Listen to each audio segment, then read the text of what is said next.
Tapi pertanyaannya kenapa ya bisa terjadi yang namanya post holiday blues? Kita langsung tanya aja bersama dengan Putri Rahayu, psikolog klinis yang sudah hadir bersama kami di Selamat Pagi Indonesia dalam segmen Analog Anda Tanya Psikolog. Halo, selamat pagi Mbak Putri. Selamat pagi. Apa kabar? Baik. Baik ya, sehat ya. Alhamdulillah. Mbak Putri, holiday blues itu apa sebetulnya istilah dalam psikologi? Sebenarnya holiday blues itu lebih ke kok takut ya. Makanya kita mau liburan. Ini Mbak Masnya nggak liburan. Nggak liburan, kita Nggak. bekerja Takut ya. kali ya. Jangan-jangan holiday blues lagi nih ya kan?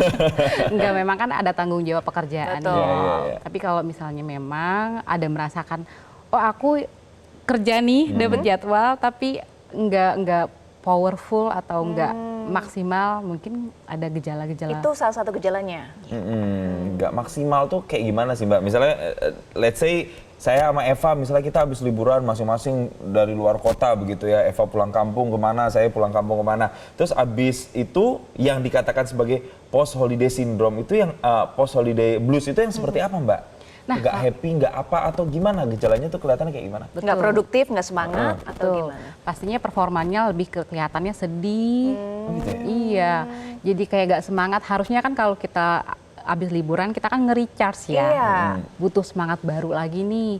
Tapi kok males-malesan, mau bangun tidur kok kayaknya males banget, ngantuk banget. Apalagi biasanya dipicu dengan musiman juga sih. Sebenarnya hal-hal kayak gini tuh hal yang wajar. Kalau kita yang, karena di masa liburan kita kan hormonnya tuh lebih ke senang-senang ya. Ternyata pas sudah liburannya selesai, hormon senang-senangnya udah selesai. Itu sebabnya kenapa menjadi seperti demotivasi? Seperti itu ya? Iya, betul. Kurang lebih sama kayak dari motivasi, sehingga kita kan kalau kita kerja, kita dipacu untuk mikir, ada tekanan, ada target, dan lain sebagainya macamnya. Tapi kalau kita lagi liburan, ya memang senang aja, nggak mikirin target dan lain sebagainya macamnya kan. Dan lebih bebas sih, fleksibel waktunya itu benar-benar nggak ada aturan. Jadi kapan kita mau bangun, kapan kita mau mandi, makan, dan lain sebagainya macamnya. Tapi basicnya bukannya memang semua orang gitu ya Mbak? Maksudnya gini, ketika liburan kan pasti happy-happy, liburan itu seneng-seneng ya kan? Terus kemudian udah mulai aktivitas biasa lagi, ya biasanya kan akan malas, ya balik lagi nih, Ngumpulin kerja energi lagi. Iya nih, yang mau Semangat sekolah lagi. juga, ya sekolah lagi nih. Bukannya Betul. itu memang hal yang normal? Jadi apa pembeda yang jelas signifikansinya antara yang memang ya sudah karena malas aja atau memang yang sudah masuk ke dalam holiday blues tadi? Betul. Kalau kita katakan ya, memang itu sebenarnya hal yang normal. Apalagi tadi ada salah satunya seasonal affective disorder atau gangguan musiman, gitu ya. Kalau lagi musim hujan, bawaannya kan ngantuk. Nah, itu gangguan musiman. Tapi kalau misalnya dia lebih dari jangka waktu yang ditentukan, Oke. gitu, Oh, nggak semangatnya lama banget nih. Kalau anak harus yang tadinya liburan, balik lagi ke sekolah, banguninnya susah nih. Seminggu mungkin dia butuh adaptasi ulang ya. Tapi kalau sudah lebih dari beberapa minggu, itu baiknya diatur lagi ritmenya. Baik, jadi bedanya ada jangka Waktu, waktunya ya. Oke. Waktunya yang disebut normal itu kategori berapa lama, dan kalau sudah masuk holiday blues itu kategori berapa lama? Mungkin normalinya adalah 2-3 minggu, kita kan harus adaptasi ulang. Tapi kalau sudah sebulan, kita kan udah ada yang pencapaian berikutnya. Gitu. Jadi gimana sih untuk kita mencegah atau antisipasi? Ada tipsnya nih. Apa tuh tipsnya, Mbak Putri? Tipsnya biasanya kalau kita liburan, pulanglah 1 atau 2 hari sebelum masuk kerja. Betul. tujuannya atau apa? Tujuannya kalau di hari puncak mudik misalnya, nah itu kan macet ya. Iya. Kita kehabisan energi kan. Overwhelm ya. Yes. Capek. Nah, belum lagi nanti saat pulang kita tuh harus menghadapi tantangan mungkin bersih rumah, pakaian yang harus disiapkan untuk bekerja dan lain sebagainya macamnya. Jadi ada waktu untuk adaptasi sama kondisi normal. Betul. Betul banget. Kondisi sebelum liburan begitu Betul, ya. betul.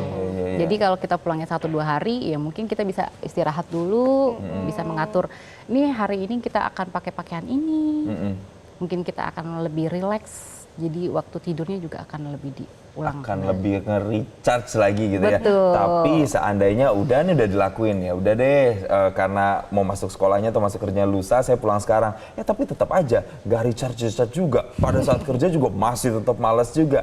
Nah itu tuh apa dampaknya ketika holiday blues ini dibiarkan mungkin terlalu lama, dipelihara perasaan seperti ini, akan berdampak ke apa? Ke secara psikologis atau mungkin ada dampak secara fisiknya mungkin Mbak? Secara psikologisnya mungkin ke arah anxiety ya atau cemas. Kecemasan ya. Iya. Kalau misalnya fisiknya, dia akan lebih takut menghadapi tantangan-tantangan baru. Ada PR nih, ada target nih gitu. diberikan. Aduh bisa nggak ya? Aduh bisa nggak ya aku menyelesainya? Jadi lebih kayak panik gitu. Harusnya kan biasa aja. Apalagi kalau yang sudah kerjanya setahun 2 tahun udah terbiasa lah dengan pola seperti itu. Tapi kalau misalnya memang jadi ke takut, mungkin gejala normalnya dia lebih ke deg-degan, menghadapi tantangan baru. Nah itu harusnya sih sebenarnya memang diatur ulang, atau kalau dia sudah intensitasnya tinggi, diharapkan untuk lebih ke profesional. Nah itu dia soal ketika sudah aware ada potensi atau merasakan holiday blues, yang dilakukan adalah harus mencari profesional. Betul. Apalagi yang bisa dilakukan ketika mengalami holiday blues?